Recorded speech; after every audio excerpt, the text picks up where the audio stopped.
They're not fond of rules, and they have no respect for the status quo. You can quote them, disagree with them, glorify or vilify them.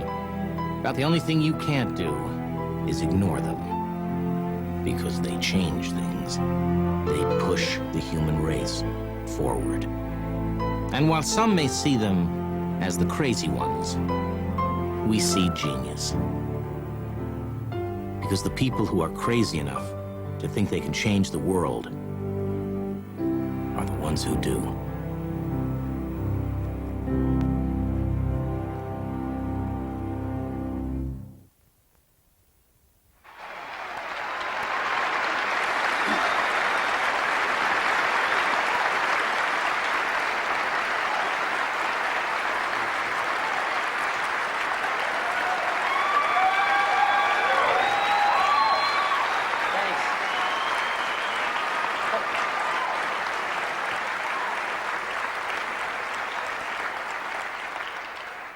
Hopefully you've seen that commercial a few times. Thank you. We get to spend some time together this morning. We've got some pretty exciting things to announce today. And so we'll get going. Everybody's been up all night getting ready for this, so if something doesn't work or I forget something, I apologize in advance. Think Different is our ad campaign. It's also something that's really we are taking to heart. And we're thinking different about everything we do as Apple Computer Inc., about the products we make, about how we make them, about how we sell them. And I've been at Apple now about 4 months. And I have had the privilege of working with some really great people, many in this audience today, and people have been working round the clock to bring us some of the things we're seeing today. So let's get started. Think different. We're going to think really different. And these are the symbols for what we're going to think different about. If you go to the Apple website, it's been down for the last 24 hours, and there's people are wondering what these things mean. Let's take a look at what they mean. The first one, a cookie. What's that mean? A very different chip. Very different chip.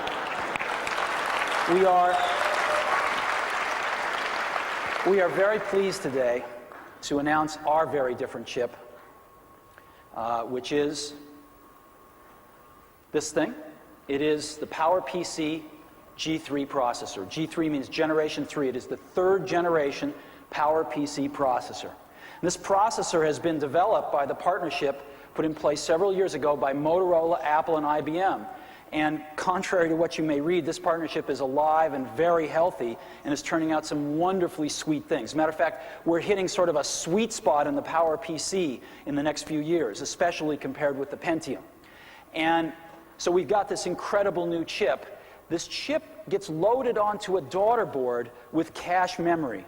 And this little daughter board is the module that we use in all of our products.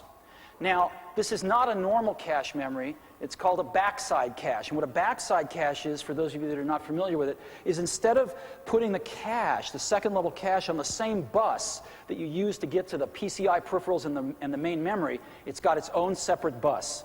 And that enables the overall throughput to be 2 to 3x what it has been before backside caches. So these products basically scream. Now, how do they scream? Well, let's compare them. We're announcing 2 speed versions of the G3 today, a 233 megahertz and a 266. We're going to compare the fastest one of those, the 266, with the fastest Intel processor available today, which is a Pentium 2 running at 300 megahertz. And that module is Intel's processor and cache assembly that they ship to all their customers. Well, the first thing we notice is that the PowerPC G3 is dramatically smaller. It's 67 square millimeters versus 203. Now, why is that important? Well, it's important for cost, but much more important, it's important for speed and power, i.e. heat. And as you see, the G3 draws 6 watts compared to 43 watts for the Pentium 2. You can fry an egg on this thing. And so, why is that important? Why is that important? Well, it's important because of portables. You cannot get a portable with a Pentium 2 in it today. I mean, here's the module right here. I've got one here. This thing draws twice as much power as a G3 portable. Just this. So you can't put them in portables. And their next generation, the Shoots, I think is called, you can probably fry an egg on it too. The portable prototypes we've seen have 2 fans in them. So power is pretty important. And on power, we're a third the size, and we're a 1/7 the power. What about performance? We love bite marks. We think they're a pretty stable benchmark that's pretty good. And we toast them on integer performance, and we are faster than them on floating point. We're 44% faster on integer performance and 15% faster on floating point performance. And that's at 266 megahertz compared with 300 megahertz for the Pentium 2. So we've got a lot of headroom to take the speed up, and you'll see that coming over the next several months. When you put it in a system, here's what you get. We ran, I think, 16 different Photoshop tasks. Photoshop 4.0 tasks, which is very common things that our customers do. When you look at a Pentium 2 running at 266 megahertz, it's about a little over 800 seconds. When you go up to the 300 megahertz Pentium, you cut 100 seconds off of that. When you go to a G3 running at 266, you cut 100 seconds off of that. So we are extraordinarily pleased with the performance of these products. Now, what are we putting them in? We're putting them in some wonderful products. 3. Number 1, the desktop. We got a G3 desktop. 2, mini tower. And 3, PowerBook. So we got all 3.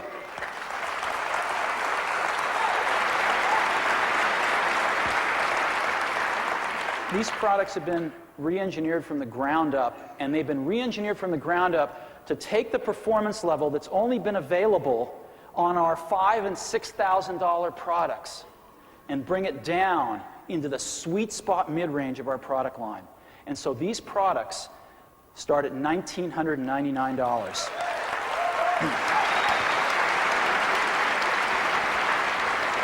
And most of the ones we'll sell will range from $19.99 to about $29.99. Now the portable, the PowerBook, is our current PowerBook, the generation before this, is the fastest portable in the world. As you're going to hear, this is twice as fast as it is. Twice as fast as our existing PowerBooks. It is by far the fastest portable in the world, and it's priced alongside portables that are substantially slower in the Wintel marketplace. All of these products obviously come preloaded with OS 8. OS 8's doing great, so we've shipped over 2 million copies since the announcement this past summer.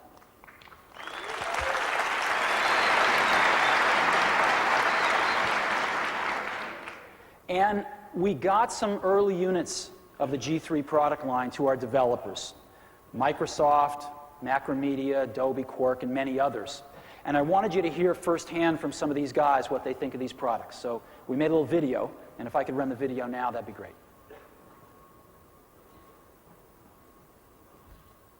There's nothing more important than energy and vision in getting people focused in the right direction.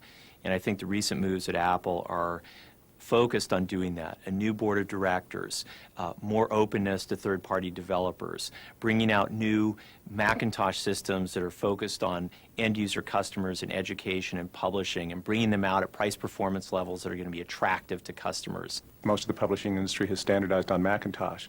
And so the fact that Apple is actually going to focus on developing that market, I think, bodes well for the future of Apple. I think it can only help Apple to be focusing on the things that historically have made them money.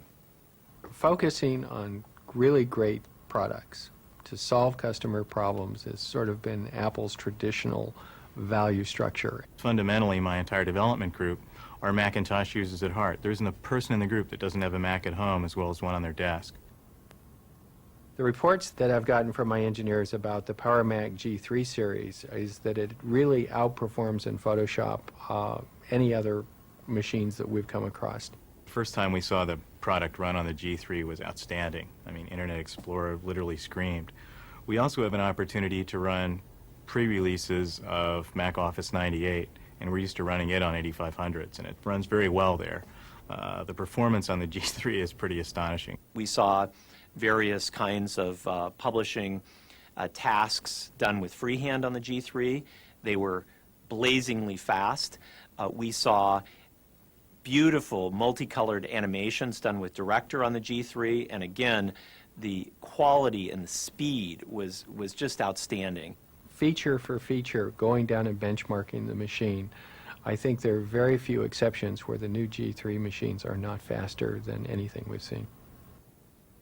Earlier in this year, when people were very worried about the future of the Macintosh, and we asked our customers, are you going to give up Mac and go somewhere else? And the resounding answer from almost all of them was no, we're going to stay with Macintosh. When WebWeek did a survey of the platforms that web developers use, the Macintosh was the #1 platform. And so Macromedia made a decision to invest in the Macintosh for our new product, Dreamweaver, because the Macintosh was the primary platform. We've had a significant investment in Macintosh development for the past 2 years. My team has grown from a start 2 years ago of roughly 6 people to over 70, and we plan on growing beyond that to do Macintosh Office. Large team, over 100 people. That team is growing. So there's a strong investment by Microsoft in Apple, and that's something we've done since 1985 and look to do in the foreseeable future.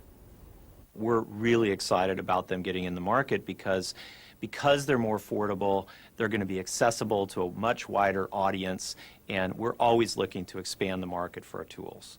So the people in my team that got a chance to experience the G3 fell in love with it. It's the hottest Macintosh they'd ever seen. One of the things that's very important to me is the productivity of my engineers. And so in fact, when the new systems come out, we'll probably be replacing every engineer's Macintosh with a new G3-based Macintosh, because that productivity is the most important thing that I can give them.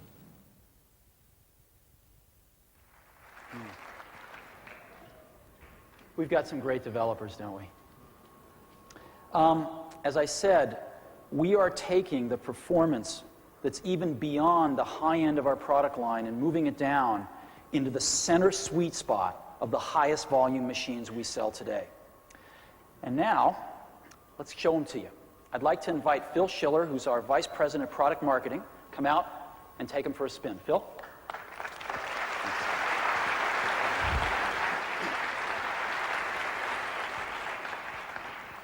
Good morning, everyone. As Steve told you, we've been working into the wee hours of the morning to show you some really exciting things, and I hope you're as pleased with what we have to show as we all are. Well, let's start right off at the top. Let me put our best against their best. What we have here in front of you on stage and up on the 2 screens is the best G3 Power Macintosh up against the best Pentium 2 money can buy at any price. As you see, it's a $29.99 Power Macintosh G3 Mini Tower in our new Mini Tower case right here. And next to it, we've put a compact Personal Workstation 5100. Big name. It's got a Pentium 2 with MMX at 300 megahertz, more than you could pack into it than you'd ever imagined. It's got gobs of memory, ultra fast and wide SCSI hard drives, 100 base T running Windows NT. And it costs a little more too. In fact, I can almost buy my Mini Tower and a new desktop G3 for the price of the compact workstation. Now I know what you're saying, this isn't really fair. I'm taking a more expensive NT machine, pitting it up against the fastest G3 mid-range Power Mac. And if this were any other computer, you'd be absolutely right. That's not fair. But we're thinking different about performance, and you have to think different about the G3. You get great high-end performance in the mid-range of the line, and that's exactly what we're going to show you. So let's start with something that many, many Macintosh users use. In fact, their businesses rely on, Adobe Photoshop. We're going to open up a Photoshop file on both machines. The exact same file has been brought to both machines. And one of the great things you can do with Photoshop is script a bunch of actions. So instead of just opening an image, which of course is faster on the Power Mac, we won't wait for that to happen on the NT machine. Instead, what we're going to do is actually script over 30 Photoshop actions in front of you and build an image right here on the screen. So this is happening in real time. When I click the buttons, we're going to create a beautiful 50 megabyte image using 30 Photoshop effects. You ready? On your mark, get set, go. So we're bringing in some imagery we used for the Mac OS 8 launch. We're compositing it. We're creating drop shadows. We're creating special effects. We're cropping. We're cutting. We're pasting. We're rotating. And in the end, when you see the Apple logo come up on the bottom left-hand side, the Mac is done.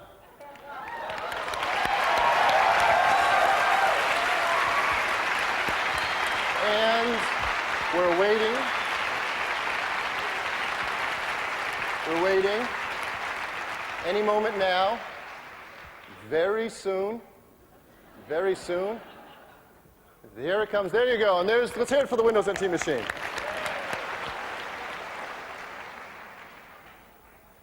So I think for those of you who actually have to create beautiful images, and many of you do, in your day-to-day life, I think if you want to get your work done, you know what machine to do it on. So let's not stop there. So we've created a beautiful image using a leading tool on the Macintosh. Now, let's try and create something more complex. Let's actually animate some of these beautiful images. So for an NT workstation, you should be at least excel at creating complex, advanced animation, something a lot of high-end customers want to do if they're going to spend $5,000 on a computer. So to begin with, we're going to pull up another leading, very powerful, great application, Adobe After Effects.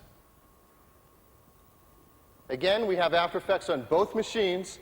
And now what we're going to do is we're going to create a QuickTime movie out of a bunch of the graphic elements we used in the Mac OS 8 launch.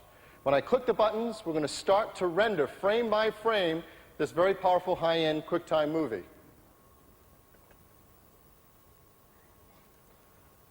One, two, three, go.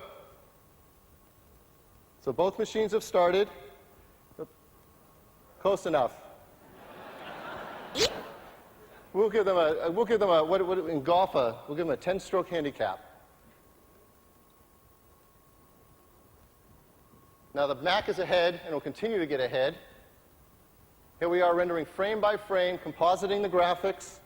You can't see it happening, but it's also laying down the audio track and creating a QuickTime movie.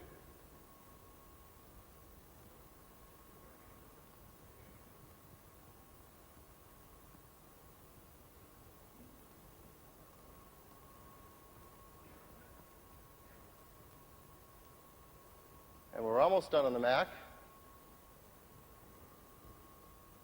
And the PC is just under half the way done.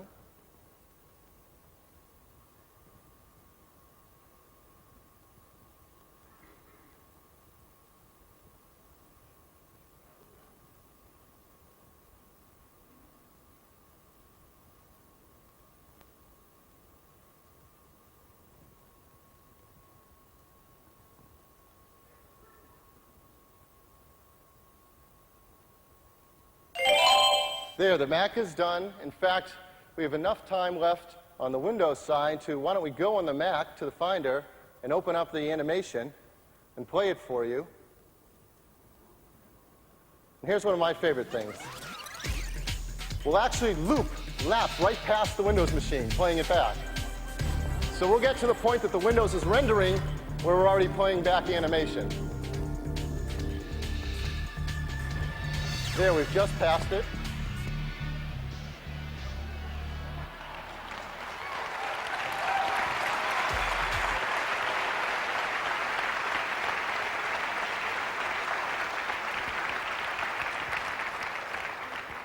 And in a few moments, the Windows NT machine will get done. There. The Windows machine is finished. And so we've done 2 demos here. And I think it's pretty clear the Mac is 2 for 2. But this is the G3 launch, so it's only appropriate and probably poetic that we do 3 speed tests. For the 3rd demo, what I'd like to do is now take this one step further and actually create an interactive animation, one that customers could view, learn all about Mac OS 8, and play around in. To do that, we'll use Macromedia Director. Now, I could do it again on the PowerPC versus the high-end Pentium, but what would be the point? I mean, I think we all know what would happen, don't we? Anybody? So instead, let's take it to another place. Let's go over to the portable arena, where we have right here, on my right-hand side of the stage, the speed demon you heard about, the PowerBook G3, which for the first time takes a high-end processor, the latest, greatest, newest processor, and puts it into a portable application. And right next to it, the fastest Pentium notebook you can buy. We have the NEC Versa, the NEC Versa. It's the #1 selling Intel portable, particularly in Japan, where portables are so popular. And same price point, but radically different performance. Now, to be fair, this isn't a pretty fair competition, because everyone knows a Pentium, this is called the mobile Pentium, the brand new mobile Pentium, doesn't compare to the PowerPC G3 new generation. But the fact remains, it's all you can buy in the Wintel world is this new mobile Pentium, which brings to the Intel market the performance we've had in our last generation PowerPC-based systems. But life isn't fair, and this is what you get for your money, so we're going to do the demo anyway. So I'm going to open up Director 6. And what we have preloaded here is an animation that was created. Now, this is not making an animation. You're actually playing it in real time, playing back. In an ideal world, what you want is as close to real-time performance as you can. So it's not just about finishing fast, it's also about the bandwidth, being able to see this stuff happen with smooth animation and very fast interactivity. So you have to watch for two things now. So I'm going to click play on both products to my very level best to click them at exactly the same time. Ready, set, go. So we see the animation happening on the Mac. Unfortunately, the new Tillamook Intel-based system is kind of choking on the data rate.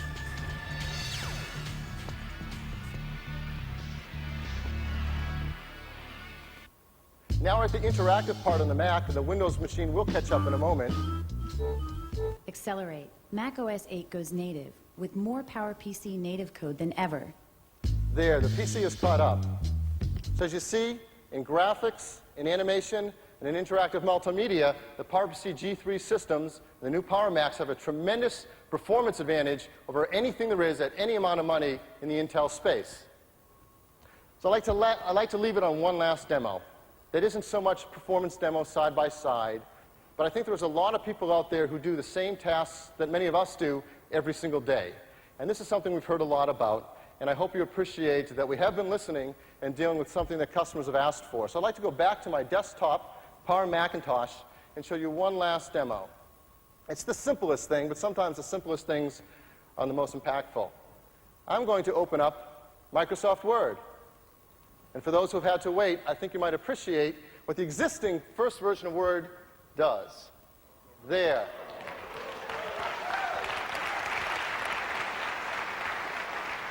But wait, we don't have to stop there.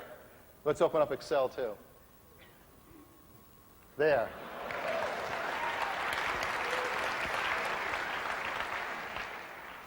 So I hope you're all starting to think different about performance, just as we all are at Apple, that the highest end performance can come in the smallest package and can hit the majority of customers with a powerful new product like the Power Macintosh G3. Thank you.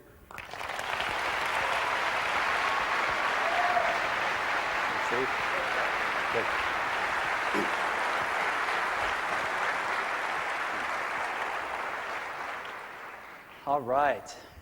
Well, that takes care of the cookie. What's the next one? Right. A very different store.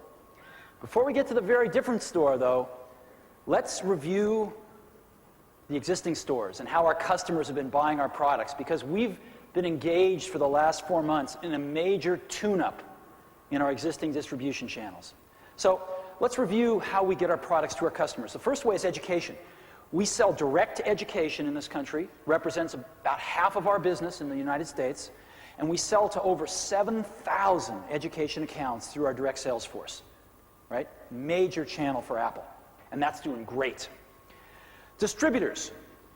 We sell to a lot of VARs. We have some fantastic value-added resellers that we sell through our distributors, and we used to have 5 of them, and we just axed 3 of them, and we got it down to 2. The 2 best ones, in our opinion, Ingram and MicroAge.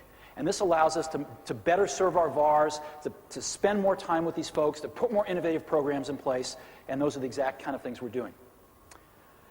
It used to be that VARs, to buy direct from us, had to buy $20 million a year.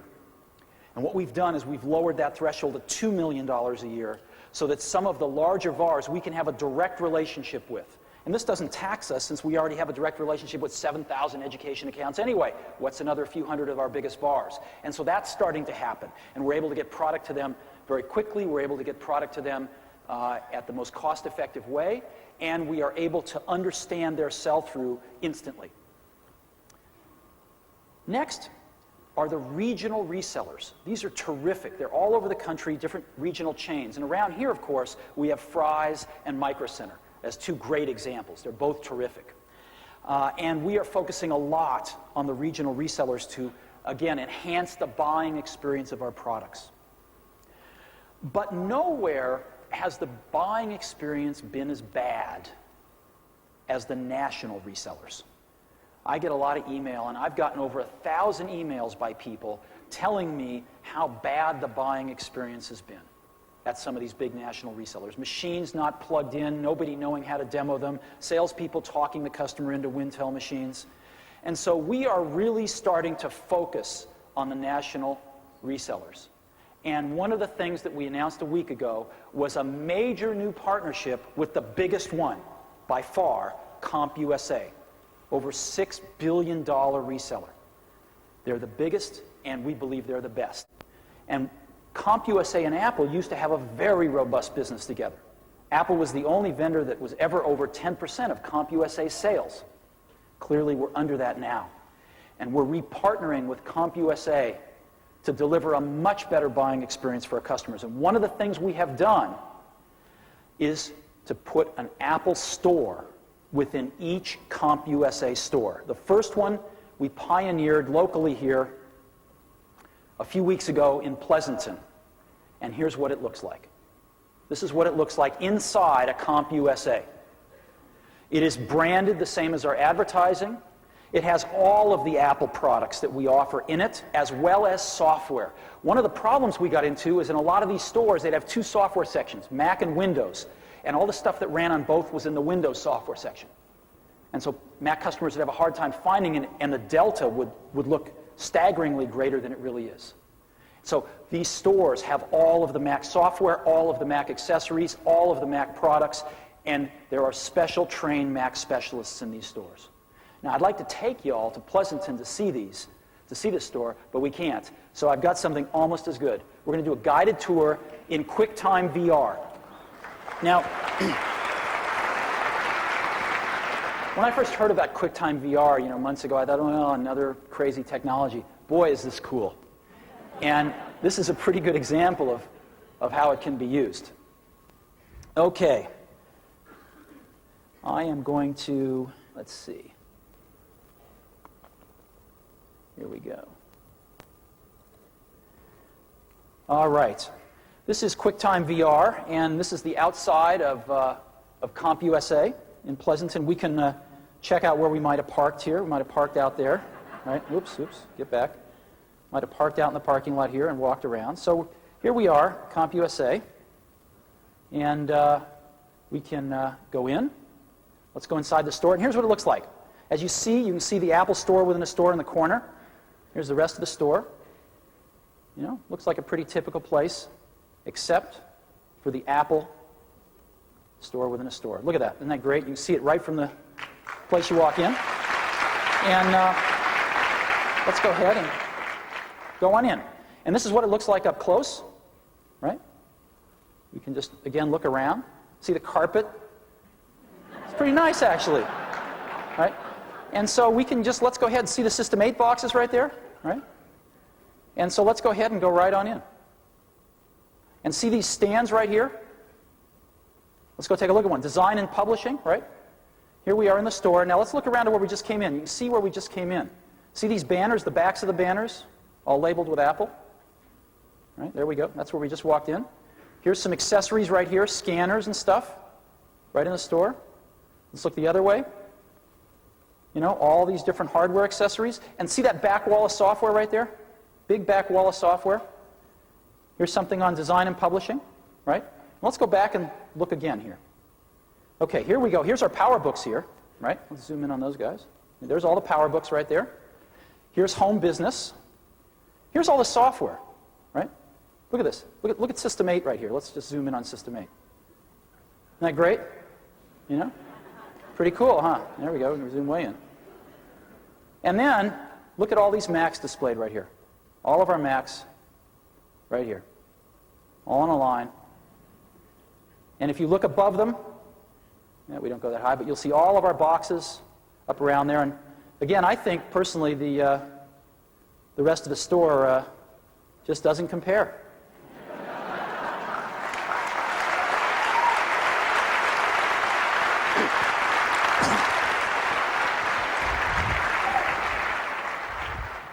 So, it's my pleasure right now to invite Hal Compton, the President and COO of CompUSA, up on the stage to say a few words about our new partnership. Hal? Thanks, Steve. Thanks.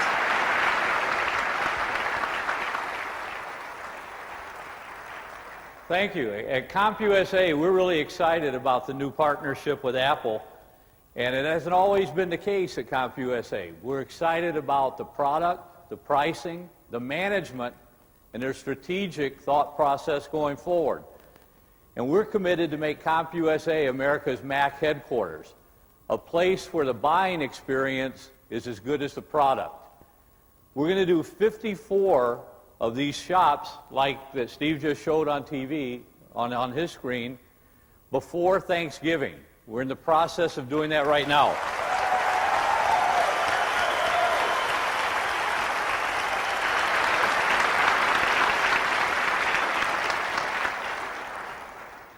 And by the end of January, we will have approximately 150 CompUSA stores, and we expect to have them all finished by the end of January. We're going to do the major Mac markets first: California, Boston, New York, Chicago, Minneapolis. Those are the markets that have 54 stores that we're working on as we speak. And if you'd like to see a little more up close and personal, we'd invite you to go to our Pleasanton store right down the road. In addition to making the store look exciting and be a better place to shop for Mac product, we're in the process of going through with Apple a training program to make sure we have an Apple professional in each store to service the customer, to answer questions about Apple, and to be able to support the Apple buying experience.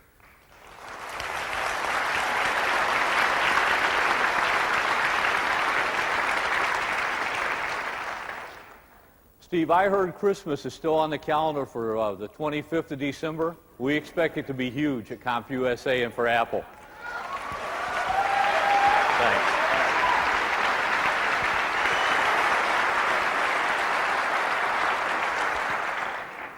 I think this is really great. Okay, so this is what we've got so far. And again, our sales teams and marketing teams are putting a tremendous amount of energy into improving and enhancing the buying experience of our products. We've got awesome products. We need an awesome buying experience, and I have no doubt in my mind that we are absolutely headed there fast. We're going to add something really great to the stack today: the Apple Store. And this is going to complete our distribution strategy. Now, this is the new Apple homepage that you'll see when you go to your website after 12 o'clock today, when you leave this place, www.apple.com. And down in the corner is a button called the Apple Store. And if you push that button, you go here. And we've had a team of folks working on this for the last 4 months round the clock. This is the most sophisticated online e-commerce site that we know of. It is all generated live on the fly out of databases. It is all wired in directly to our information systems, and it works. We've been stress testing it for 3 weeks. So here's the Apple Store. A lot of product categories across the top. You can pick one. 3 featured products across the bottom. I'll pick a G3 mini tower, and everywhere in the store, the metaphor is good, better, best.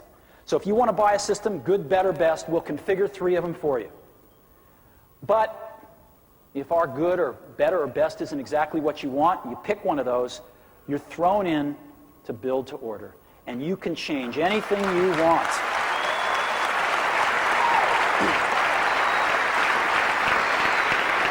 So I can get a faster processor, I can get more memory, I can get disks, I can get removable storage, graphics cards, different displays, anything I want.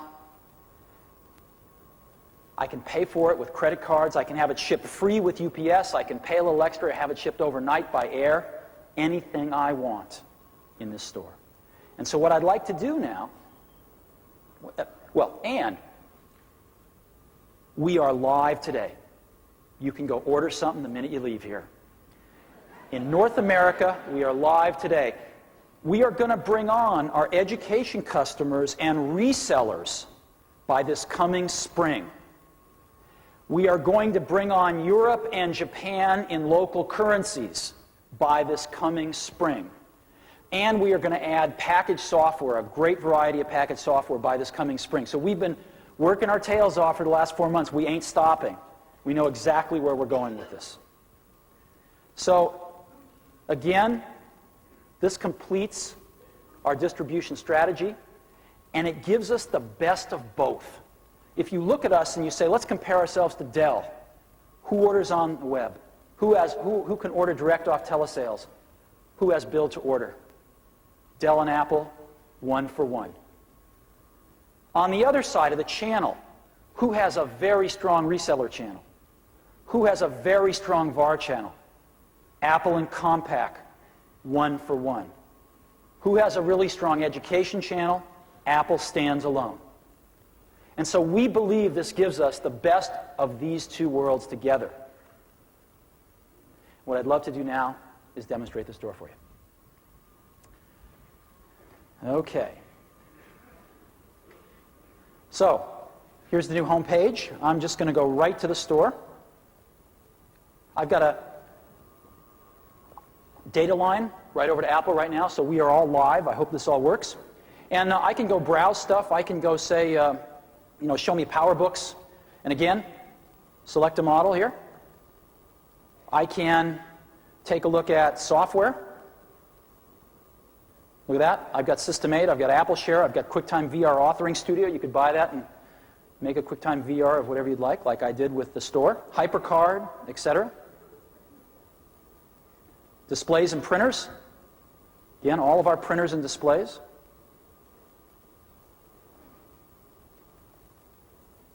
And I've got, as an example, message pads here. We've got our newest message pad, the 2100, which we've just introduced, which is really hot. It's actually the fastest handheld computer in the world. It's hot. So anyway, let's go back. What I'm going to do now is I am going to go and I'm going to buy a Power Macintosh G3 Mini Tower. And I've got good, better, and best. So I'm going to pick a good one. $3,000 is what we have configured here. So I'll pick this, and it drops me right into build to order. And if this is exactly what I want, I can just go down here and hit continue. But it's not exactly what I want. I really am eyeing that 266 processor and megahertz processor, another $250, so I'll get that. On memory, I'm a hog. So I'm going to buy 128 megabytes of memory. On a hard drive, I've got a 4 gigabyte, but I keep a lot of files, so I'll get the 6. Removable storage, I get the zip drive. Audio-video support, yeah. Modem, no, I'm direct connect on the internet. Apple Display, I'm going to get the nice, juicy 20-inch one. And so what I'm going to do is my $3,000 system, I'm going to recalculate the subtotal here, and it's up to $5,700. You can see why we're doing this.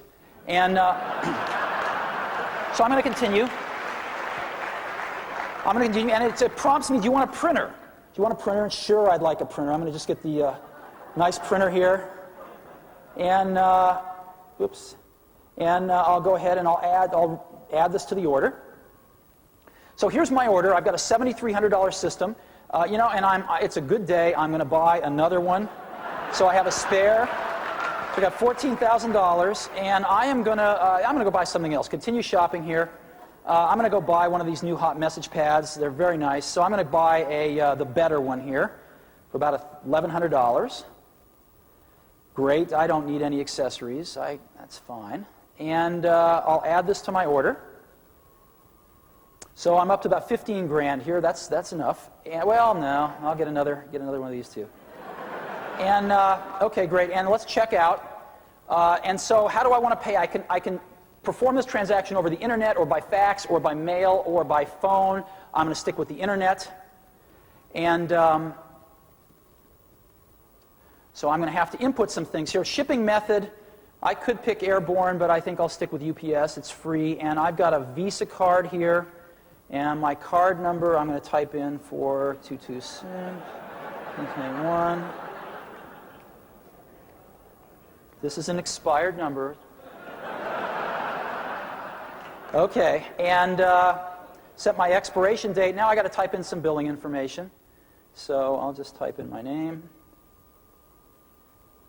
Boom, boom.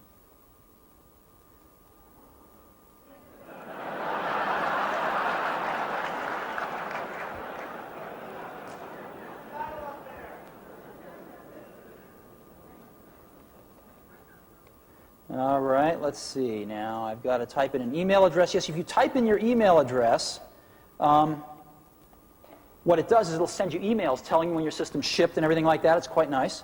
And let's see, 408-974-3700. Okay, so now I've got that in there. Fine. Sorry that took so long. And I will continue. And what it's going to do is it's going to present me my order verification to make sure it's everything I want. Do I really want to spend $16,000? Yes, I do. Submit my order. And that's it. I can print out my order if I want. I can return to the store menu as an example, and I can order some more stuff. So,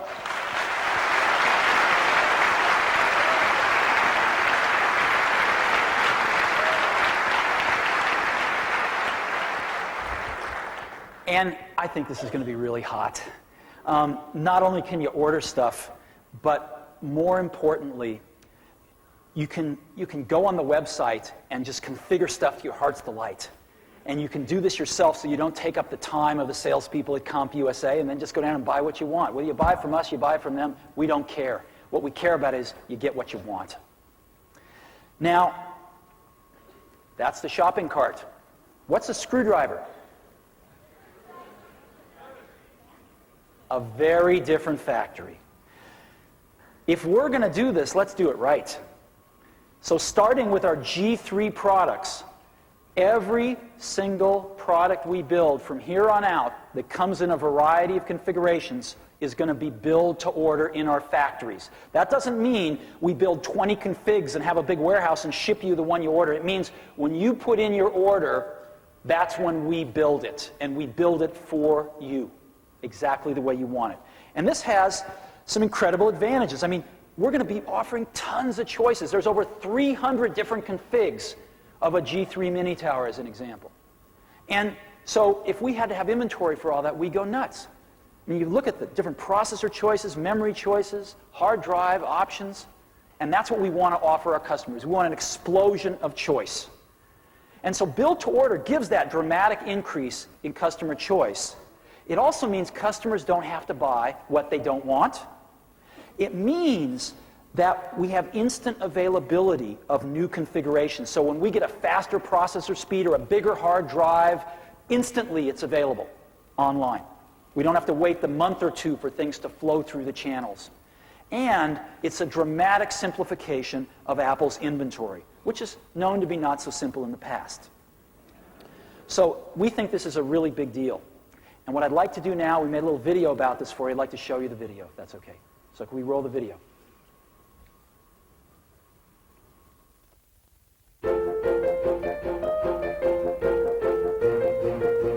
Customers are demanding build-to-order capabilities. They want it now, and if you really look at competitive advantage in the marketplace today, Apple has to give our customers the right product at the right time at the right price. In the past, we would go in and try to, best we could, guess what that demand was going to be. And a lot of times we get it right, and a lot of times we get it wrong. Apple manufacturing actually assembles simply and elegantly designed products much cheaper than our competition. BTO, built to order, allows us to pass that on to the customer without burdening it by the fact that we've had to hold inventory on products that the customer doesn't want. We're very excited about this. We're ready. We've been testing the systems extensively for the last 3 weeks, pretty much around the clock, and the results have been extremely positive. 10,000 computers a day is roughly what we build. The sun really never sets on Apple operations or Apple manufacturing. We have factories in Cork and Singapore and Sacramento. We're fortunate that we control the hardware design, the software design, and then the final assembly process. And as a result, we've got an exceptionally high-quality product that we offer the customer. When the customer hits the online store and gets a build-to-order product, they're getting 300 options to choose from. They're getting direct factory access. the right type of memory, the right type of hardware in disk drives, the right CPUs. They'll get a chance to choose what things are of most value to them. When they hit that send button, the order will go directly through our order intake systems. The factory will immediately begin building on it. In the assembly process, we like to use snap-in components, plug-and-play features. In the test process, we use very sophisticated software to ensure the quality of the outgoing product. We're pulling the right memory off the shelf, the right drive off the shelf, the right keyboard off the shelf. It'll still only take us about a day, and very quickly that thing is packaged. It's checked to make sure that in all aspects it matches exactly what the customer ordered, and it goes. From our order management systems to our logistics systems to our manufacturing systems, we'll have real-time interaction with our customer. When you look at build to order, you're now forecasting to very specific customer demand. So you're able to build a product in a short period of time and actually turn that product out the door in days. We're able to provide our customers with lower costs because our inventory is shorter and leaner, and so we're able to give them a better value. There won't be a manufacturer in the computer industry today that builds products faster, cheaper, or better than Apple Computer. What is it going to take? Speed, convenience, choice. The customer gets all of those with build to order. Now we are fighting back. It's all about satisfying customer need. The gloves are off at Apple. We're out to satisfy our customers. Our competitors better beware.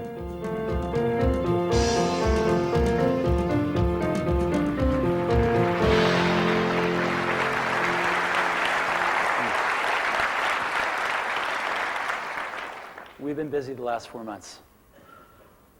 So, a very different chip, a very different store, a very different factory. We've had some people really burning the midnight oil, as I said, for the last 4 months. I'd like to get the house lights up for just a minute.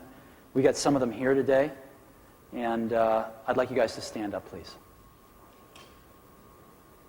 This is our team from product engineering, manufacturing, marketing, and sales.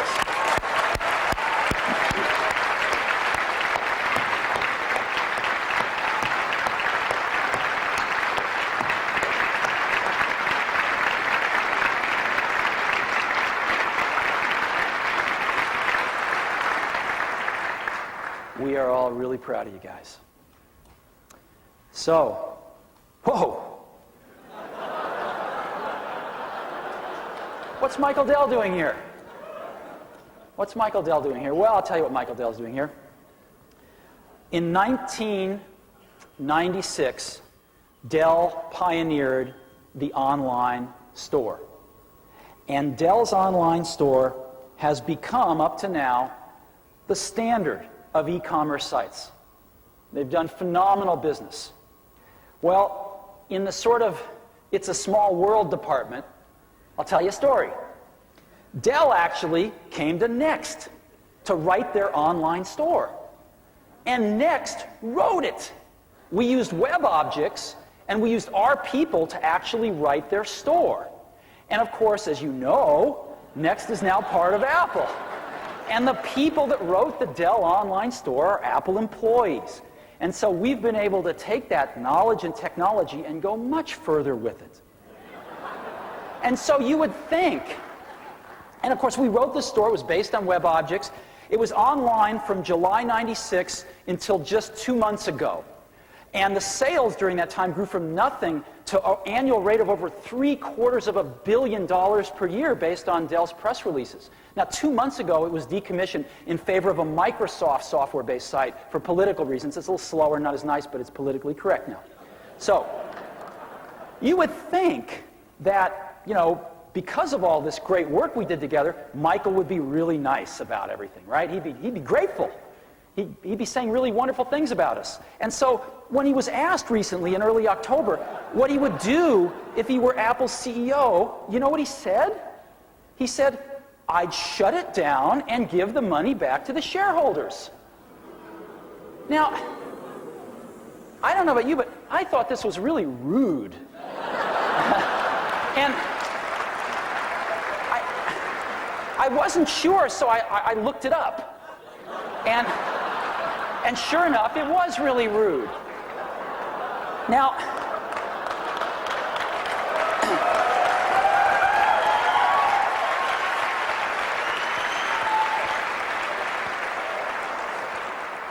I've had a little time to cool off, I guess. I mean, I can sort of understand it. Michael might be a little upset that we've taken something they pioneered and really done it a lot better. You know, we're basically setting the new standard for online e-commerce with this store. So I can understand he's a competitive guy, but nonetheless. And so I guess, you know, what we want to tell you, Michael, is that with our new products and our new store and our new build-to-order manufacturing, we're coming after you, buddy.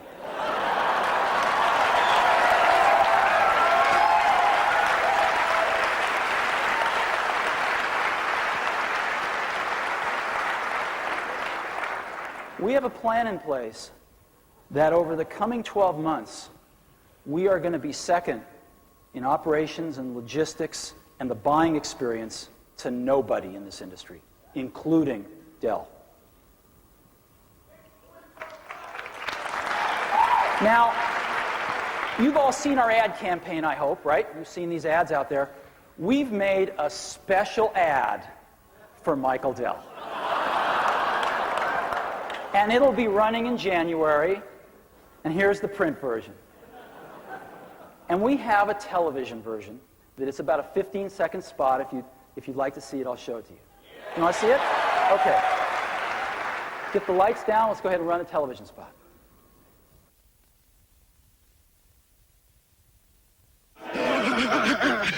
Back up, sucker. Back up. Come get me, sucker. I'm dancing. I'm dancing. Follow me, son. No, I'm not there. I'm here. What? Hey, you out, sucker.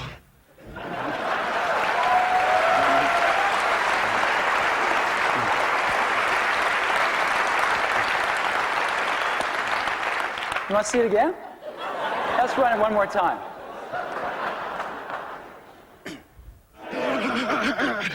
Back up, sucker. Back up. Come get me, sucker. I'm dancing.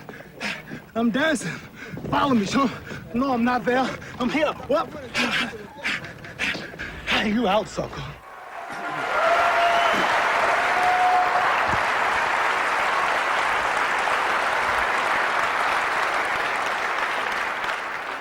We're not going to sit around and take the punches anymore, but the way we're going to do that is we're going to execute ourselves. Okay. So, chip, shopping cart, screwdriver. We have a very different chip. We have a very different store. We have a very different factory. And as of today, our e-doors are wide open. You can go buy stuff the minute you're out of here. And we have already shipped over 20,000 G3 systems to the channel. They should be in stores today or tomorrow, and we're building a lot of them this quarter. So hopefully we'll be able to keep up with demand. And you know, with our new products, our new ways to buy them, and our new ways to build them, we are fundamentally changing the way we do business without losing sight of why we do business. And that is to make the best tools in the world for people who think creatively. Thank you very much.